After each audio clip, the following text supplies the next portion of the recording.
இதெல்லாம் ஒரு விபத்து நடக்கும், ஒரு வீடியோ போடுவோம். இப்போ 2 விபத்துக்கு சேர்த்து ஒரு வீடியோ போடுற மாதிரி ஆயிடுச்சு. நேற்று மட்டும் 2 விபத்து நடந்திருக்கு. நேற்று இன்னொரு விபத்தும் சோசியல் மீடியாவில் பரபரப்பை ஏற்படுத்தினுச்சு. அந்த விபத்து இதுதான். ஆனால் இது 1 வருஷத்துக்கு முன்னாடி நடந்த விபத்து. ஹரியானாவில் பிவானி ஜங்ஷனுக்கு பக்கத்தில் நடந்த விபத்து இது. அதை எடுத்து போட்டு ட்ரெயின் வயலில் விழுந்துட்டு இருக்குன்னு கலாட்டா பண்ணிட்டு இருக்காங்க. விபத்துக்கு ட்ராக் மட்டும் காரணம் இல்லை, ஹை ஸ்பீடு ஒரு காரணம்னு ஃபிக்ஸ் பண்ணாங்க. நாம் நேற்று நடந்த 2 விபத்துகளை பார்ப்போம். தெற்கு கோவாவில் ஒரு விபத்து நடந்தது நேற்று. சோனாலியம் தூத்சாகருக்கு இடையில் இந்த விபத்து நடந்திருக்கு. சவுத் வெஸ்டர்ன் ரயில்வேல வருது இந்த இடம். தூத்சாகர் ஃபால்ஸ் வந்து ரொம்ப ஃபேமஸ்.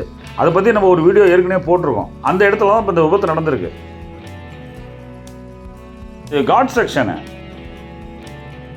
கோல் ஏற்றிட்டு வந்த குட்ஸ் ட்ரெயின் வந்து டிரையில் இருக்குது. எல்லாமே பாக்ஸ் அண்ட் வேகன்கள். மொத்தம் 21 வேகன்கள் தடம் புரண்டது. ரயில் ஃப்ராக்சர் ஏற்பட்டிருக்கு. குட்ஸ் ட்ரெயினோட லோடு தாங்காமல் தண்டவாளம் வந்து துண்டாக உடஞ்சிருக்குன்னு சொல்கிறாங்க. அந்த ரூட்டில் வந்து ட்ரெயின் சர்வீஸ் டோட்டலாகவே அஃபெக்ட் ஆகிருக்கு. இந்த ஏரியாவில் ஈஸியாக ரெசர்வேஷன் பண்ண முடியாது. அது ரொம்ப கஷ்டமாக இருக்கும். அந்த இடம் எல்லாமே மலை பிரதேசங்களே காடுகளாக இருக்கும்.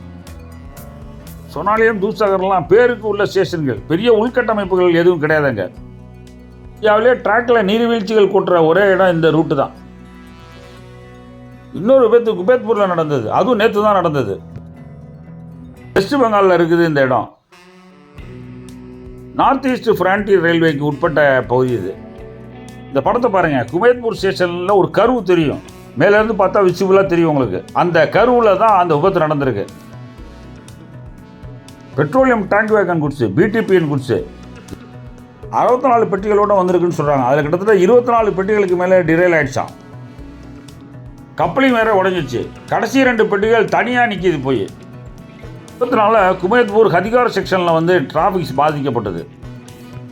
பெட்ரோலியம் டேங்க் வேகனை பெட்ரோல் திருட போய் ஏதாவது சிக்கலாயிட்ட என்ன பண்ணுறதுன்னு ரயில்வே பாதுகாப்பு படையினர்களை குமிச்சிருக்காங்க.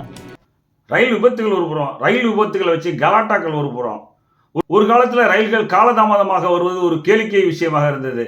இப்போ ரயில் விபத்துகளே கேளிக்கை விஷயமாக மாறி இருக்குது. இது ரயில்வே துறை உடனடியாக இதற்கு ஒரு முற்றுப்புள்ளி வைக்கணும். மிக கடுமையாக ரயில் பராமரிப்புகள் மற்ற பாதுகாப்பு விஷயங்களில் கவனம் செலுத்தணும். இல்லை என்றால் ரயிலினுடைய விபத்துகளும் கேளிக்கை விஷயமாக மாறுவது சரியான போக்காக தெரியல. இந்த வீடியோ பிடிச்சிருந்தா லைக் பண்ணுங்கள், மறந்துடாமல் சப்ஸ்கிரைப் பண்ணுங்கள், ஷேர் பண்ணுங்கள். வணக்கம்.